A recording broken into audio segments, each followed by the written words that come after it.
Hello, and thank you for joining us for the NACUBO 2020 virtual annual meeting. I'm Randy Robertson, Vice President for Leadership Development here at NACUBO, and I'll be your moderator for this session. Before we get started, let's cover a few points about the Webcast Platform. We encourage you to ask questions throughout the session using the Q&A tab on your screen. We'll do our best to answer them as time allows. You'll also notice a Materials tab where you can download any resources related to this session.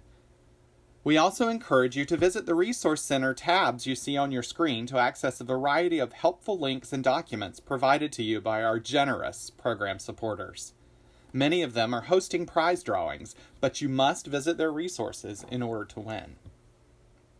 You can earn 1 CPE credit for participating in this session. Be sure to turn off your pop-up blocker so you can catch the check-in windows that will appear on your screen throughout the program, and so that you may answer any polling questions if applicable. After the program, follow the instructions on the CPE Credit tab to complete the course evaluation and submit for credit. If you need to review the audio options at any time, there's some information in the announcements panel you will find helpful. You can also visit the Help tab for guidance on troubleshooting common issues or click the Need Help banner in the bottom left of your screen for technical support.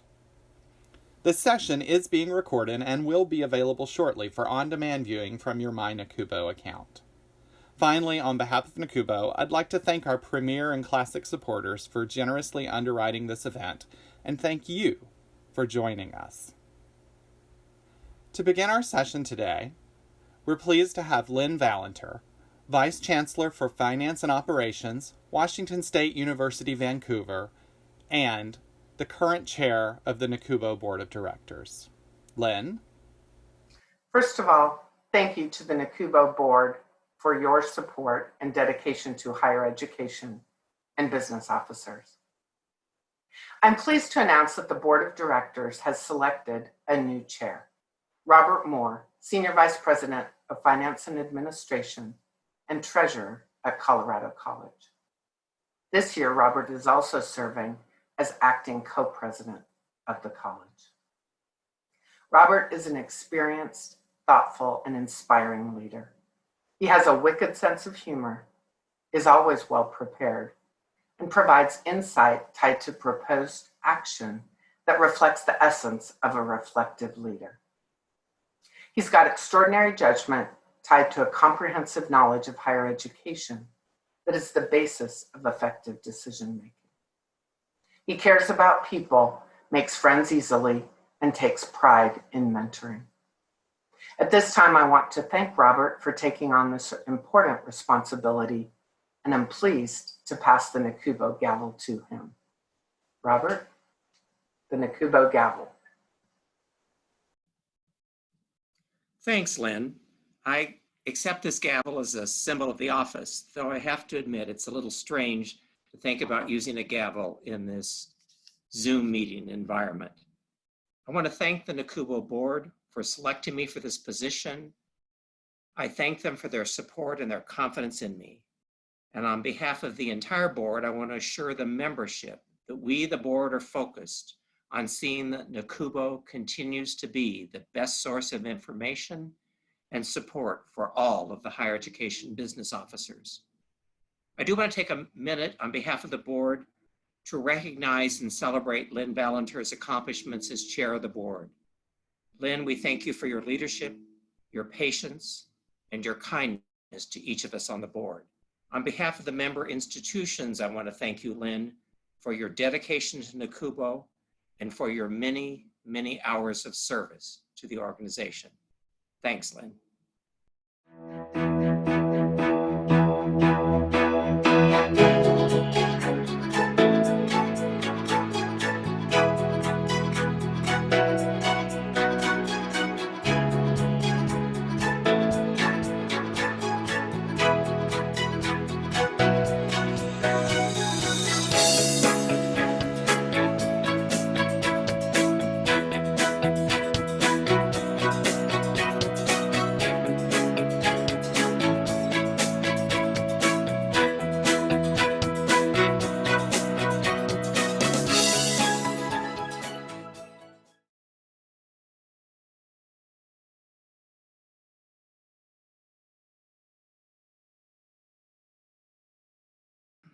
Good morning.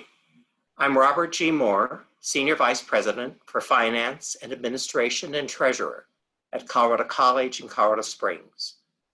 I want to thank you for joining us this week for the NACUBO virtual annual meeting.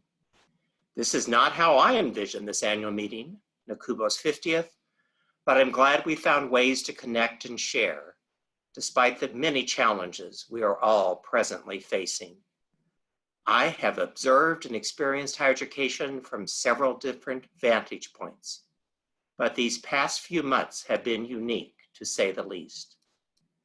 I bring more than 20 years of business office leadership in both public and private institutions of higher education, having previously served in similar roles at the University of Colorado System Office and the Colorado School of Mines. I have also served as Deputy Executive Director for the Colorado Commission on Higher Education and as Staff Director for the Joint Budget Committee of the Colorado General Assembly. I'm a past president of NACUBO, the Western Association of College and University Business Officers, and just a few days ago on July 1, I became acting co-president of Colorado College while we search for a new president. This is indeed an interesting time to serve as a college leader. But I'm here today as the new chair of the NACUBO board, and I'm very much looking forward to putting my higher education observations and experiences to work as your board chair. Last year, the NACUBO Board of Directors endorsed a bold new strategic plan for the association. The plan seeks to engage colleges and universities in undertaking transformations to strategically position ourselves in our dynamic higher education environment.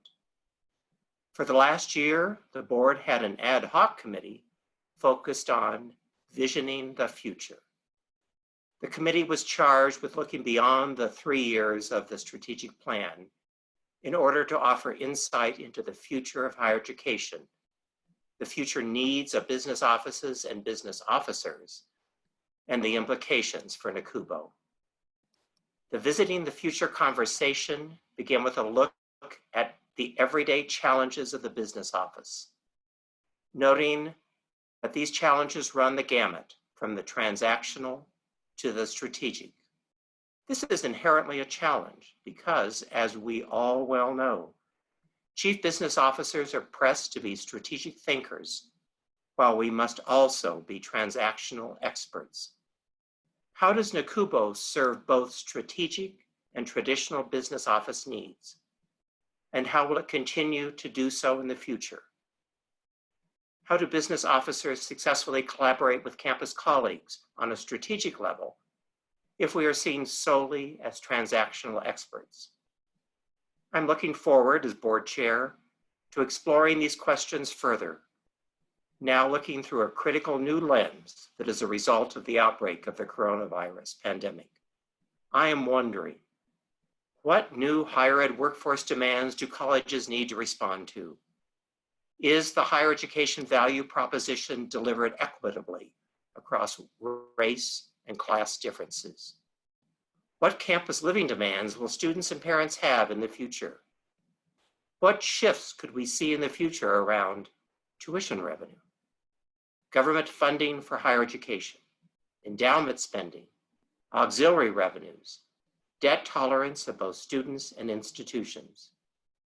As we consider those questions, and as we think about what is to come for higher education, I know the future is uncertain. We don't know exactly what lies ahead, but we do know colleges and universities provide immense value to students, communities, and society. Higher education can and does provide opportunity for upward mobility and a lifetime of value. And higher education must continue to be regarded as an outstanding investment. I look forward to the role that the NACUBO board and I will play in reinforcing the value proposition of higher education and continuing to ensure NACUBO delivers the resources we need to excel in our work as resilient higher education leaders. Thank you.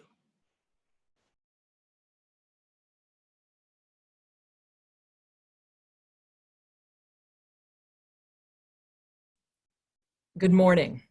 I want to begin today by thanking Lynn Valenter for her outstanding leadership of the NACUBO board this year and for her partnership with me during a particularly challenging year.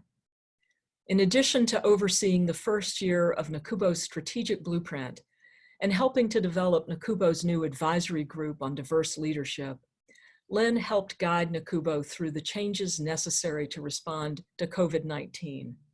At the same time that she was leading a critical team at Washington State University, Vancouver. It was not the year that any of us could have imagined, but Lynn took it all in stride and constantly provided thoughtful, mission-focused, and community-minded leadership. I also want to thank Robert Moore for his remarks and for stepping up to serve as the new chair of the NACUBO board, at the same time that he's serving as co-president of Colorado College. I look forward to working with Robert and the entire NACUBO board this year as we focus on the future and together reinforce the value proposition for higher education. The last few days have been inspiring and motivating for me. I certainly hope they've been the same for you. Although we weren't together at the same location, and I definitely miss the cocktail parties and the conversations with you, we've had plenty of opportunities to connect and engage with one another virtually through 5 days of plenaries, concurrence, and roundtables. I hope you've explored new ideas and as a result, you're thinking a little differently about the challenges that lie ahead. This time last year, NACUBO unveiled a strategic blueprint for the association that's focused on supporting business officers and higher education. By following that plan, we've made great strides in solidifying our role as an indispensable 21st century membership association. I hope you could see that clearly this spring as we launched new town hall meetings, free webinars, and a host of other online resources, even as we continue to offer the programming you know us for. We're proud of the COVID-19 resources and other online offerings NACUBO has been able to deliver during these tough times. We're grateful for the thousands of professionals like you who've responded positively to our telephone town halls, webcasts, accounting tutorials, and other offerings. NACUBO is determined to build a strong future, and we're dedicated to seeking new and improved ways to provide relevant information and innovative approaches to engagement with you, our members. Earlier this year, NACUBO launched our new consulting service, focused on supporting higher education business, finance, and administrative operations and services. The time was right for NACUBO to offer tailored business expertise to colleges and universities. Our service puts customized consulting within reach for institutions of all sizes and helps them rethink business models and structures. We're helping institutions like yours create new revenue lines, reallocate resources, and reimagine everything from pricing to staffing, from bookstores to billing, and much more. I hope you'll talk with us about how we might help you. Since February, NACUBO has been focused on the health and safety concerns of the people in our community, our staff, members, and business partners. We truly appreciate your patience, support, and understanding as we pivoted to new professional development and e-learning opportunities. This year's virtual annual meeting has asked you to envision the future. I've got to admit, that's an enormous challenge, especially given all that we're hearing about COVID and the economy at both the national and state levels. I've heard some refer to this as higher education's gap year, implying that most things will go back to normal once we get through this upcoming academic year. That may be true, but it could be a period of unprecedented change for our sector. As you look to the future of your institution, I hope that this week's programming has brought a few new things into sharper focus for you. One thing is clear to me. Whatever your future looks like at your institution, whether it's a return to well-loved quads and classrooms, or a further journey into high-quality online education, or something in between, NACUBO will be with you. We'll be connected and engaged, resourceful and relentless in ensuring that you have what you need as you rethink your future. Your membership and your participation in NACUBO are investments in your institution's well-being and in your students, in your own career success, in your communities, and in higher education's future. For that investment, I thank you. I'm excited about what lies ahead and about the work we can accomplish together. Again, thank you for joining us this week for NACUBO's 2020 virtual annual meeting. Thank you, Susan, and congratulations, Robert, on your new role as NACUBO Board Chair. I'm pleased now to introduce today's general session speaker, Dr. Laurel Espinosa. Dr. Espinosa is the incoming Program Director for Diversity, Equity, and Inclusion in STEM Higher Education at the Alfred P. Sloan Foundation. She's the former Vice President for Research at the American Council on Education, or ACE. With more than 20 years of experience in higher education practice, policy, and research, Dr. Espinosa is a sought-after national voice on issues pertaining to college access and success for diverse populations, and on the role of equity-minded leadership in post-secondary settings. Her most recent research included a 3-year grant from the Andrew W. Mellon Foundation to examine race and ethnicity in higher education, and multiple collaborations with scholars from around the country to translate important academic research for policy and practitioner audiences. Dr. Espinosa earned her PhD in Higher Education and Organizational Change from the University of California, Los Angeles, her Bachelor of Arts from the University of California, Davis, and her Associate of Arts from Santa Barbara City College. Dr. Laurel Espinosa, welcome to the NACUBO 2020 virtual annual meeting.